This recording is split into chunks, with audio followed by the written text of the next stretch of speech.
राज्यसभा और लोकसभा या राज्य विधानसभाओं चुनाव को लेकर के बढ़ गया है। कर्नाटक चुनाव के बाद इस मोमेंटम में और ज़्यादा तेज़ी आई है और बहुत सारी चीज़ें ऐसी हो रही हैं जो शायद आप ये कह सकते हैं कि बीजेपी एक कोर्स करेक्शन करने की कोशिश कर रही है। विपक्ष बहुत उत्साह में है।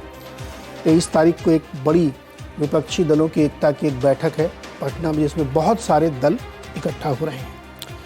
लेकिन सत्ताधारी दल बीजेपी को लेकर के मैं ज़्यादा आज बातचीत करना चाहता हूँ।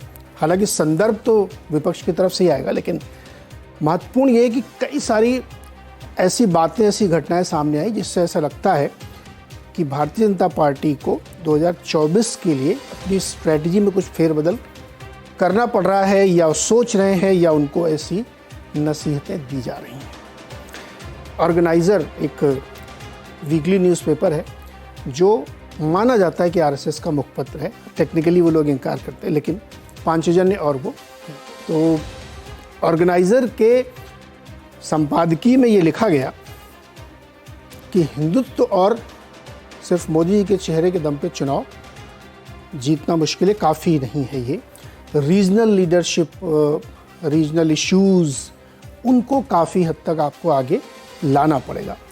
संदर्भ फिर वही कर्नाटक चुनाव जो ताज़ा अभी हुआ है, जहाँ पे बीजेपी को हार मिली है और कांग्रेस भारी बहुमत से वहाँ जीती है। बहुत सारे उसमें फैक्टर्स हैं, लेकिन जो ये बात लिखी गई है ये काफ़ी महत्वपूर्ण है और बैठकों का दौर दिल्ली में इस समय लगातार चल रहा है। केंद्रीय स्तर पर भी, यानी पार्टी केंद्रीय स्तर पर भी, मुख्यमंत्रियों के साथ भी, टॉप लीडरशिप के साथ भी, और बहुत सारी तरह की स्ट्रेटजीज पे बातचीत हो रही है। तो एक तो ये फैक्टर है, ये इसका मतलब क्या है, और दूसरा विपक्ष पूरा एकजुट हो रहा है। पटना में एक भारी बैठक होने वाली, जिसमें बहुत सारे बड़े दल, छोटे दल सब उसमें शामिल हो रहे हैं। आम आदमी पार्टी के भी शामिल होने की पूरी संभावना वहाँ पे दिख रही है। ऐसे में बीजेपी भी अपने पुराने सहयोगियों या जो अभी उधर नहीं है उनके बीच रीच आउट की कोशिश कर रही है, क्योंकि जब 19 और उससे पहले 14 के चुनाव जीते गए थे तो एनडीए का कुनबा काफ़ी बड़ा था, लेकिन उसमें से दल छिटकते गए, दूर होते गए, और उनके बहुत जो नेचुरल लाई थे वो भी दूर हो गए। तो शायद ये ज़रूरत महसूस हो रही होगी कि 2024 के चुनाव में 1-on-1 हो जाए, कि एक तरफ पूरा विपक्ष, एक तरफ, ये एक थोड़ी दिक्कत पैदा कर सकता है। संदर्भ फिर आरएसएस का वो लेख है, आरएसएस के मुखपत्र का लेख जिसको कहा जाता है।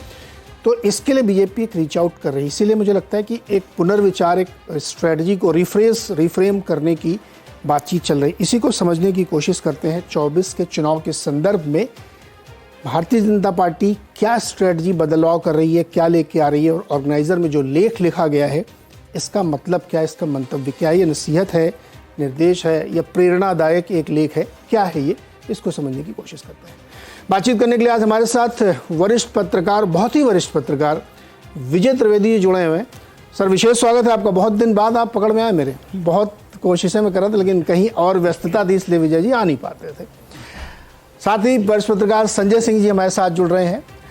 अम्बेडकर विश्वविद्यालय के प्रोफेसर अभय दुबे जी हमारे साथ हैं, और वरिष्ठ पत्रकार प्रेम कुमार जी हैं। पूरा पत्रकारी पैनल मैंने बनाया जिससे कि थोड़ा गंभीर और समझदारी वाली चर्चा हो पाए। विजय जी बहुत दिन बाद है, तो आपसे शुरू करेंगे। और सर, आपकी जो पकड़ है आरएसएस में, बीजेपी में, बड़े गहरे तक के आप चीज़ों को समझते हैं। ये जो ऑर्गेनाइजर में लेख लिखा गया है, इसका क्या मतलब है सर? नहीं, आपने 3 शब्दों का इस्तेमाल किया था ऑर्गेनाइजर के लेख के लिए, कि क्या ये नसीहत है, क्या ये निर्देश है, या क्या प्रेरणादायी है। मुझे लगता है तीनों ही शब्द इसमें समाहित है। वो नसीहत भी है, उसे निर्देश भी आप मान सकते हो, और वो प्रेरणा भी है कि भाई आपको कैसे चल रहा है। आपने बार बार कर्नाटक का जिक्र किया, लेकिन मैं उससे थोड़ा सा और एक्सपेंड करना चाहता हूं। कर्नाटक के चुनाव, उसके साथ साथ जो चुनाव हुआ, दिल्ली का जो एमसीडी का चुनाव हुआ वो, और हिमाचल का चुनाव, उन तीनों नतीजों में एक समानता है कि भारतीय जनता पार्टी हारी, वो तो है ही, लेकिन वहां पर तीनों जगह पर पार्टी के पास कोई बड़ी मजबूत लोकल लीडरशिप नहीं थी, और वहां तीनों ही सेंट्रल लीडरशिप के सेंट्रल इश्यूज पर चुनाव लड़ा गया। हिंदुत्व के मसले पर चुनाव लड़ा गया। कर्नाटक में तो खासतौर से हिंदुत्व की बात की गई। वहां पर जो चीफ मिनिस्टर थे, जो बदल भी दिए गए थे येदियुरप्पा के बाद, बसवराज बोम्मई, वो नहीं चल पाए। हिमाचल में भी करीब करीब वैसा ही हुआ। और दिल्ली जो बिल्कुल राजधानी तो है ही देश की, जहां प्रधानमंत्री, जहां पार्टी का संगठन सब कुछ मौजूद है, वहां बड़ी हार एक तरह से हुई है एमसीडी के चुनाव। उन तीनों का कॉमन फैक्टर यह है कि वहां पर तीनों जगह कोई local leadership Bharatiya Janata party की नहीं हो पाई है। तो ये भारतीय जनता पार्टी के लिए चिंता का विषय भी है और वो इस पर चर्चा कर रही है, साथ साथ काम भी कर रही है।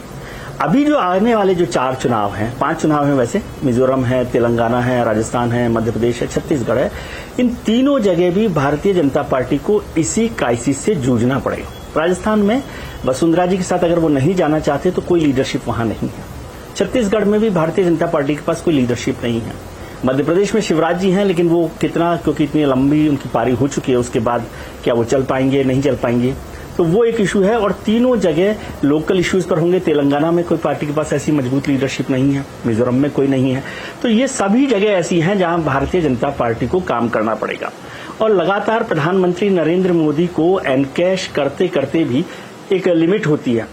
ये कह सकते हैं, कुछ लोगों ने कहा कि कर्नाटक का चुनाव में जो मदद मिली है वो नरेंद्र मोदी के चेहरे से मिली है, वो भी बात ठीक होगी, लेकिन एक लोकल लीडरशिप चाहिए। और आरएसएस को यदि आप समझते हैं तो आरएसएस में पहले से ही व्यक्तिवादी, पर्सनैलिटी ड्रिवन जो है ना सिस्टम नहीं चलता है। ये पहला ही मौका था कि जब 9 साल से लगातार नरेंद्र मोदी की पर्सनैलिटी ड्रिवन जो पॉलिटिक्स है उस पर आरएसएस ने कोई टिप्पणी नहीं की, कोई ऐतराज नहीं जताया, क्योंकि उसका लगातार एक फ्रूटफुल रिजल्ट्स मिल रहे थे। अब जब थोड़ा सा नुकसान हो रहा है तो आरएसएस भी समझ रहा है। हालांकि अब समझना चाहिए कि 2014 से पहले के आरएसएस और 2023 के आरएसएस में बहुत फर्क है। आज जो आरएसएस की मेंबरशिप है, जिसे हम लोग मेंबरशिप ऑफिशियल नहीं भी कहते, उससे 7 टाइम्स 8 टाइम्स ज्यादा मेंबरशिप भारतीय जनता पार्टी के पास है। तो वो एक तरह से डिपेंडेंट नहीं है, लेकिन उसका रिसोर्स जो है, उसका सोर्स जो है, उसकी आत्मा जो है वो आरएसएस के साथ जुड़ी रहती है। तो आरएसएस से इग्नोर वो नहीं कर सकते। छोटी सी बात कहकर अपनी बात खत्म करता हूं कि प्रमोद महाजन भारतीय जनता पार्टी के एक बड़े नेता होते थे। एक बार मैंने उनसे पूछा था कि भारतीय जनता पार्टी का बड़ा नेता कौन है, लालकृष्ण आडवाणी या अटल बिहारी वाजपेयी? तो प्रमोद महाजन ने कहा कि आरएसएस जिसे नेता माने वो नेता है। बड़ी इंपॉर्टेंट बात कह दी आपने। लेकिन विजय जी, एक सवाल और आपसे है। आपने कहा कि 14 और 23 की आरएसएस बदल गई है, थोड़ी रिजल्ट ओरिएंटेड है और होना भी चाहिए प्रैक्टिकली।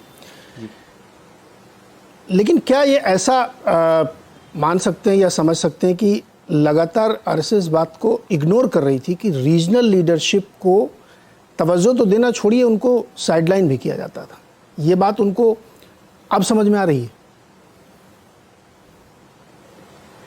नहीं, हो सकता है समझ पहले भी आ रही हो, क्योंकि वो तो डे टू डे बेसिस पर भी एक तरह से करते रहते हैं, एनालाइज करते रहते हैं, बातचीत करते रहते हैं। और ये भी हो सकता है कि पार्टी को कहते रहे हो। लेकिन जब बाजार में मार्केट की जो सिस्टम होता है उसमें ये होता है कि जो चीज बिक रही है, जो चीज चल रही है, उस पर बदलाव नहीं करते ना। मान लो रीजनल लीडरशिप को इग्नोर करने के बाद भी एक सेंट्रल लीडरशिप से, नरेंद्र मोदी के चेहरे से आप चुनाव जीत रहे हैं, ताकत बढ़ रही है, तो फिर आपके पास एक बहस करने के लिए या दबाव बनाने के लिए कोई तर्क नहीं होता। शायद वो एक बड़ी वजह रही हो आरएसएस में। लेकिन आरएसएस खुद भी अपने आप में बदलाव करता रहता है, बीजेपी भी बदलाव करते है। ये कोई इतना बड़ा हैरान होने की बात नहीं कि वो स्ट्रेटेजी बदल रहे हैं। आप देख रहे हैं स्ट्रेटेजी कैसी चलती है उनकी। कर्नाटक की स्ट्रेटेजी अलग होती है, नॉर्थ ईस्ट की स्ट्रेटेजी अलग होती है। गोवध पर हम उत्तर प्रदेश में चुनाव लड़ते हैं और बीफ खाने को धर्म से नहीं जोड़ते नॉर्थ ईस्ट में। तो अलग अलग तरीके से चुनावों को स्ट्रेटेजी बनाती है भारतीय जनता पार्टी भी और आरएसएस भी। और मुझे लगता है कि ये बड़ा क्राइसिस है आरएसएस के सामने भी और बीजेपी के सामने भी कि पिछले 10 साल में उनकी सेकंड रंग की जो लीडरशिप है ना, वो कमजोर नहीं हुई है, वो गायब होती जा रही। तो वो जब सरकार में आप रहते हैं तब तक तो चलता रहता है, जब सरकारों से आप निकलने लगते हैं, हारने लगते हैं, तो फिर वो क्राइसिस आपके लिए महत्वपूर्ण होता है। आज भारतीय जनता पार्टी को राजस्थान में समझ नहीं आ रहा है कि वो किसके नेतृत्व में चुनाव लड़ेंगे। आज उनको छत्तीसगढ़ में कोई चेहरा नहीं है जिस पर वो चुनाव लड़ रहे हो आप, कि उसको लगातार कोई बात हो, ऐसा कुछ नहीं है। तो इसलिए ये क्राइसिस उनके सामने है। और आगे आने वाले चुनावों में भी, जो 2024 में भी 5 राज्यों के चुनाव होंगे, वहां भी मुझे नहीं लगता कि उनके पास सेकंड रंग की लीडरशिप है। तो आई थिंक देर आए दुरुस्त आई, यदि आरएसएस की नसीहत, प्रेरणा और निर्देश नीरज जी के शब्दों में मानो तो उस पर भारतीय जनता पार्टी ध्यान देगी।